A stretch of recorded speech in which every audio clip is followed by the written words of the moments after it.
Hello and welcome to this presentation of the origins of money and currencies and the arrival of Bitcoin and other emerging cryptocurrencies. My name is Martin Barlow, and before we get going, I'd just like to welcome you and congratulate you for being open enough to come and see this new information. The reason for this presentation now is because of the varying degrees of understanding of Bitcoin, and we're just going to run through this short presentation so that everyone's going in the same direction. We know we're all on the same page as we move forward. Okay, let's get going. So money and currencies were born because of the limiting use of the barter and trade system, when different commodities were used as a medium of exchange, things like livestock, implements, axes, grain, vegetables, jewelry and gold. Their value was generally set by the two parties involved and depended upon their availability or necessity. Now, no one really knows for sure who invented coin money. Historians believe that metal objects were first used as money as early as 5000 BC, and around 700 BC when Lydian merchants produced the first coins. These were simply stamped lumps of around 60% gold and 27% silver mixture, known as electrum. Now, other countries and civilizations soon began to mint their own coins with specific values. If we fast forward to 1900, you'll see the US Congress passed the Gold Standard Act, which meant you were able to exchange your US dollars for gold at the bank. Now, if you see at the bottom of this banknote, it says $20 in gold payable to the bearer on demand, which meant you could take your $20 down to the teller at the bank, hand it over, and receive the same amount of value in gold bullion, which is pretty cool. Now, the gold standard unfortunately ended in August 71 when US President Nixon changed the dollar-gold relationship, meaning he no longer allowed the Fed, the Federal Reserve, to redeem dollars for gold. Inflation then resulted, but for the most part, abandoning the gold standard created more economic growth for a period of time. Now, before we get into this, you must understand that a fiat currency is basically a currency that's not backed by anything. As I said, the US dollar was backed by gold, and fiat currencies are basically backed by the word of the government on the day.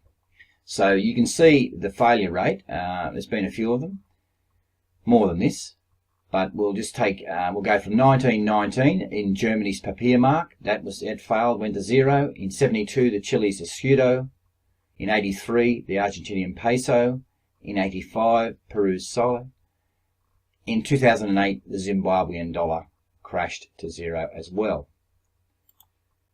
Now, here we have the decline of the mighty US dollar.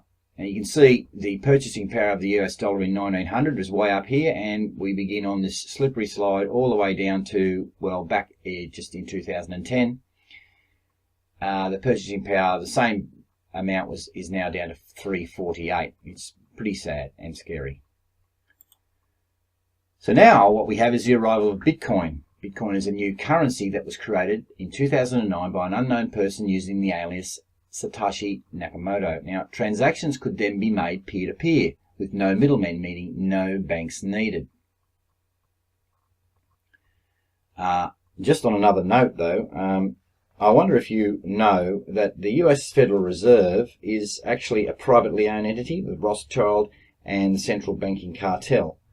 They've been charging taxpayers interest on money they print out in thin air since 1913. Not bad if you can get it.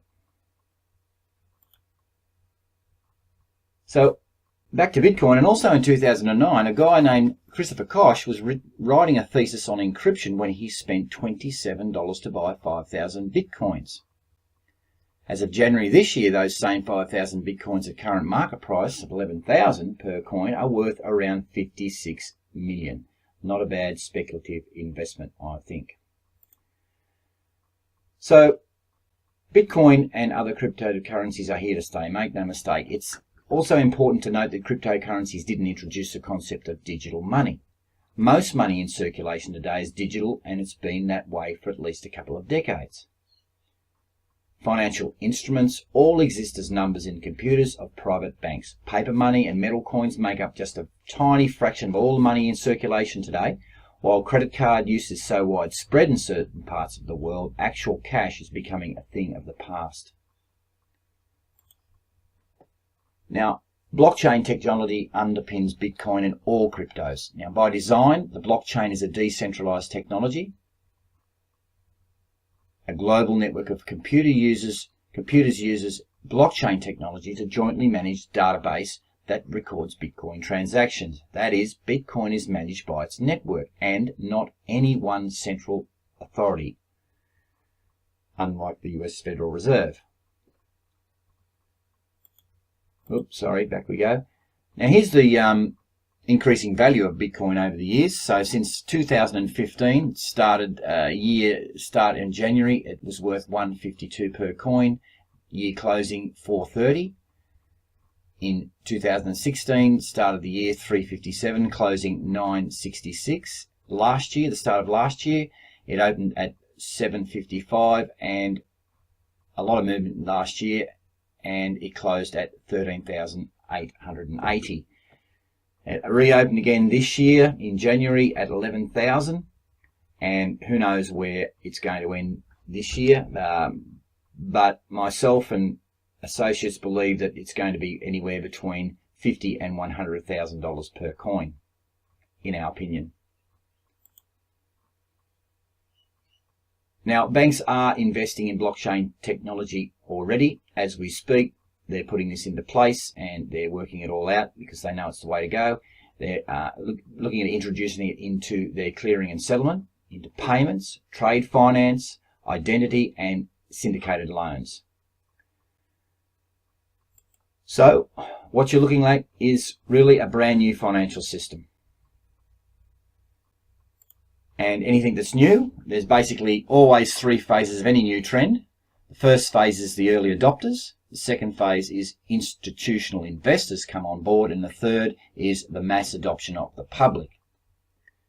So again, my associates and myself firmly believe that we know that we are still in between the first and second phase, early adopters and institutional investors. So what this represents is a massive opportunity for everybody. So be confident, you're in the right place at the right time, and I thank you for your time and I wish you all good fortune. Thank you.